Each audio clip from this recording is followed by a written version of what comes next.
I hope you get to douse your head in milk. Me too. Me too. So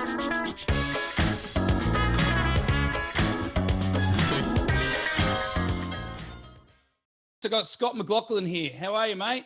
Good, man. How are you? Good, good. So I'm in the RV now, like right on the Indy track, pretty much. You are smack bang in the middle of the Indianapolis Motor Speedway right now, which is pretty cool. Right, mate. I saw your buddies the other day. They played a pretty good sheep Kiwi prank on you. Yep. I mean, I'm not the only Kiwi in here, but unfortunately, I was the one that got herded all the sheep. But thankfully, they weren't real ones, and they were just easily deflatable fake sheep. So I could just put them in the bin. That's awesome, mate. Now, look, of course, you're a Bathurst champion. You're a three-time supercar champion in Australia. Back in November, you had your first start in Indy cars. What's the biggest difference that you felt between the supercars and the Indy cars? I think just the level of aerodynamic forces that the car has. You know, the way that you can take a bend at sort of 180 mile an hour, 300 kilometers without any issue. You know, it's pretty amazing the speeds that these cars do. And I've had to throw a lot of the experience I had with the supercar out and really take a lot of the new experience of an Indy car in. And I've enjoyed that. I miss home a bit, but certainly loving the challenge of racing here in America and trying to make a name for myself. So the last 2 weeks, has it been a sort of pinch yourself moments for what you're setting out to achieve? Yeah, look, absolutely. It's been to be in the Indy 500 field and to make the field and to be and especially in like the Pennzoil Yellow Submarine, which is such a formidable competitive. It's been around for a long time, and to run that livery in my first year at the Indy 500 is really special. So I'm excited just to experience it all and see what it is. But it's carb day today, and it's a lot of rain outside, and it's not ideal at the moment. And when you're a young fella, in New Zealand, were you looking up to the great Scott Dixon? Yeah, look, I always followed Scott Dixon's career. My sole focus really was on supercars. I wanted to be a supercar driver first and foremost, and then eventually, obviously, had finished that goal, and then it was looking towards IndyCar and in America. But I've always had an admiration for what Scotty's done. I don't think he gets enough credit back home, not only in New Zealand but in Australia as well. He's almost an immortal over here, and he just gets it done. It's awesome. And he's got pole position again? Yeah, he does. Yeah. The little bugger. Where'd you slide into? I'm 17th. I'm a fair way back. I don't think you can see me yet, but maybe later on in the race you might be able to. And how do you go for tactics? When you've never done the race before, you obviously talk to your teammate Will Power and a few other guys. How's your mindset go when you sort of enter this for the first time?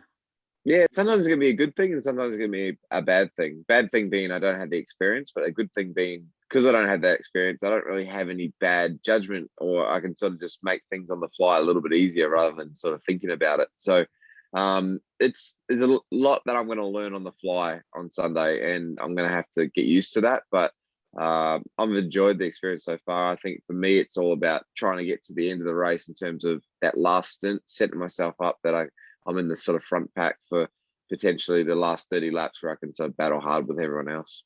And guys win it on debut too, which is amazing for this race. Yeah, not many have, but a couple have. And there was one in 2016 who I'm racing this weekend, Alex Rossi. He won it. I certainly feel like if we do get ourselves in position to win, we can be right there and be able to capitalize if we need to. But we've had good speed. Just see what we've got. Give me the differences of maybe the fans between Bathurst and in Indianapolis right at this moment. Honestly, it's very similar. It's probably just less camping and rollover cars and stuff like that. But it's certainly Bathurst and IndyCar and Indianapolis brings out the passion of the fans. This is the forefront of IndyCar racing. This is where IndyCar racing was born. And let's be honest, Bathurst is very much where supercars was born. So, the fans that you come out are very passionate for the driver, very passionate for the brands. So Chevy, Honda, in Australia, it's Holden, Ford. Like it's a very passionate sort of organization, but they've been really nice, especially in America. I think they've been really, welcoming to me and my family and really excited for me to be here. Australia was always good to me. You know, I always had a huge fan base over there, and you know, a lot of the people that were watching me in Bathurst will be getting up at say 2:30 in the morning watching me on Monday morning. So I'm really proud of that. Now, Will Power, your teammate, obviously there's always competition with every driver out there, but has he, given you some sort of advice? Yeah, a little bit. I mean, it's hard because we're both trying to chase the same piece of road and want that same piece of history. So there's definitely a competitive rivalry. And you know, if you look at any sporting event between Australia and New Zealand, everyone's pretty competitive with each other. But I think at the end of the day, we have worked really well together. Will is very open to any question I ask. Sometimes he doesn't know it, sometimes he does, but at the same time, whenever he does know it, he opens up for me. So it's a very cool partnership, and it's kind of nice to hear a familiar accent for me, and I guess for him as well. Now, have you managed to figure out the whole milk drinking thing? You know, when you win the Indy 500, we can choose between whole milk, low fat, and 2% or something like that. So yeah, I've got whole milk ordered, and if I do get handed it, it's going to go everywhere. I'm excited. All right, whole milk. I love that you got your milk chosen, which every driver has to do, right, before the race. Yeah, but you get a form before the race, and you literally got to hand it out and give the form back to IndyCar and say, "This is the milk I want." When you're sitting there, you know, pole 17, looking at the race, about to go, how do you know who you're going to pick off early? Do you have some sort of strategy? You got to just take it when it comes, whoever it is. There might be people coming from behind you thinking the same thing. So you've really just got to pick it off one at a time. And especially it's such a long race. So you've got to be like, you got to be careful at the start. You got to get through that first part of the race and then slowly pick them off. But I think we've got a good enough car to get it done. But I'd love to be in that front pack by the end of the race for sure.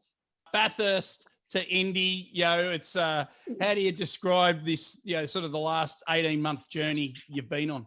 It's been an 18-month journey of up and downs, but to be finally in the IndyCar in a special place in history, to be chasing on another dream of mine, I'm very lucky. And I chased one dream, and I'm looking forward to chasing another. Well, I hope you get to douse your head in milk. Me too. You're champion, mate. Thanks so much. Thanks, Brad. Appreciate it.